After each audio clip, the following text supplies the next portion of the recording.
جی ناظرین، خبروں کے سلسلے کو آگے بڑھاتے ہوئے خبر شامل کرتے ہیں گڑھ مہاراجہ سے، جہاں پر سابق ایم پی اے نواب اون عباس خان سیال کی نماز جنازہ ادا کر دی گئی۔ آہوں اور سسکیوں میں سپرد خاک بھی کر دیا گیا۔ گڑھ مہاراجہ سے محمد عمر فاروق کی بتائی ہوئی تفصیلات کے مطابق گزشتہ روز سابق ایم پی اے نواب اون عباس خان سیال دل کا دورہ پڑنے سے انتقال کر گئے تھے۔ ان کا جسد خاکی ان کے آبائی گاؤں گڑھ مہاراجہ میں لایا گیا، جہاں پر رات گئے ان کا نماز جنازہ ادا کر دیا گیا۔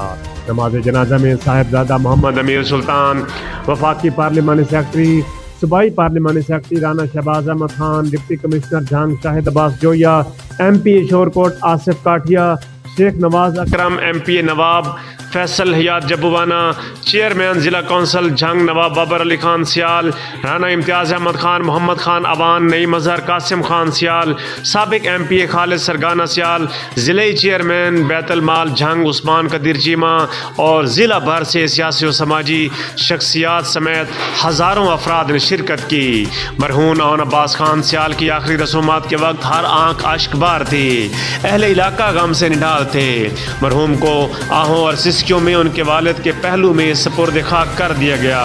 یاد رہے، نواب اون عباس خان سیال کا نماز جنازہ لاہور میں بھی ادا کیا گیا تھا، جس کے بعد ان کے آبائی گاؤں لایا گیا اور جنازہ و تدفین کی گئی۔